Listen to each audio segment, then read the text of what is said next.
Halo pemirsa Albiruni ID, kembali lagi di channel Albiruni ID. Persetujuan Kementerian Keuangan meloloskan anggaran sebesar 600 juta dolar melalui paket pinjaman luar negeri untuk membeli satu kapal selam Striking Force tonnase besar. Sejatinya adalah merealisasikan formula strategis jangka pendek pertahanan kita. Seperti yang kita ketahui, 4 kapal selam yang dimiliki Indonesia semuanya bertonase maksimal 1.400 ton. Dan jika dibandingkan dengan semua negara ASEAN yang memiliki armada kapal selam, seperti Singapura, Vietnam, dan Malaysia, jelas kita tidak setara, apalagi jika berhadapan dengan kapal selam Cina. Laut Cina Selatan atau LCS dipastikan tidak akan normal lagi sebagaimana keadaannya dulu. Yang kita sedang dan akan hadapi terus-menerus secara jangka panjangnya adalah new normalnya di sana, yaitu ketidakharmonisan, ketidakamanan, ketidaknyamanan yang harus diwaspadai, diantisipasi, dikawal, dan dipelototi siang, malam, pagi, dan sore. Amerika sudah menyatakan secara terang benderang bahwa musuh potensialnya sekarang dan masa depan adalah Cina. Salah satu palagannya adalah LCS. Dan ingat, Amerika tidak akan pernah sendirian menghadapi setiap konflik regionalnya.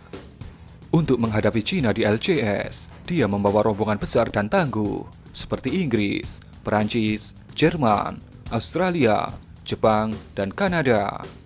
Termasuk ngomporin India untuk ikut buka front di Himalaya. Armada Angkatan Laut kita saat ini sedang dikembang kuatkan.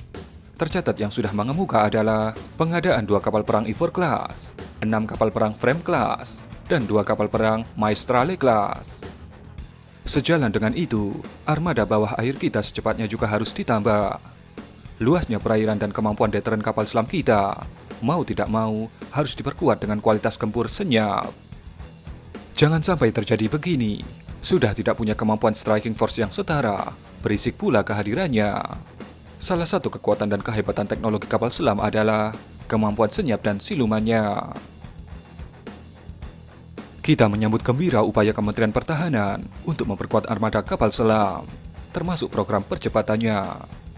Pengadaan satu kapal selam segera tidak saja untuk menggantikan KRI Nanggala 402 yang Eternal Patrol, namun juga untuk meningkatkan daya gebuknya.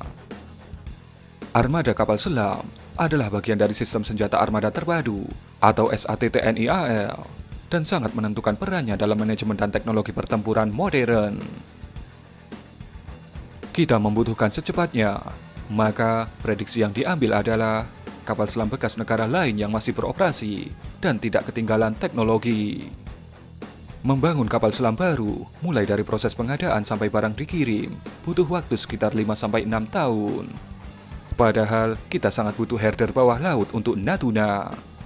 Penting juga untuk diketahui, pengadaan satu kapal selam besar ini diniscayakan untuk menguatkan kembali mutu semangat tabah sampai akhir bagi Korps Hiu Kencana. Menhan Prabowo sangat paham dengan kondisi psikologi ini.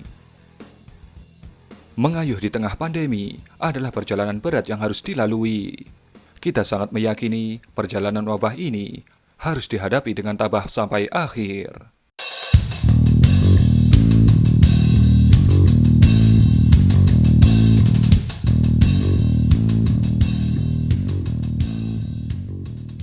Dan di ujungnya, pasti ada horizon cerah yang akan mengakhiri gelombang badai hebat ini.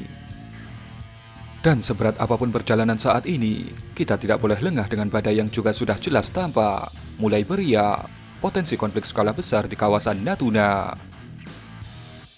Ini bukan konflik kaleng-kaleng, alias sebatas konflik antar pelandu. Ini potensi konflik antar gajah yang luar biasa dampaknya. Kita harus bersiap untuk menjaga perdamaian kawasan, dan bersiap pula untuk menghadapi kondisi terburuk. Bersiap menghadapi kondisi terburuk, tentu dengan pengawalan teritori yang kuat. Kapal perang Heavy Frigate dan kapal selam serbu adalah alat pukulnya. Preemptive strike. Dan asal tahu saja, sampai saat ini kita belum punya.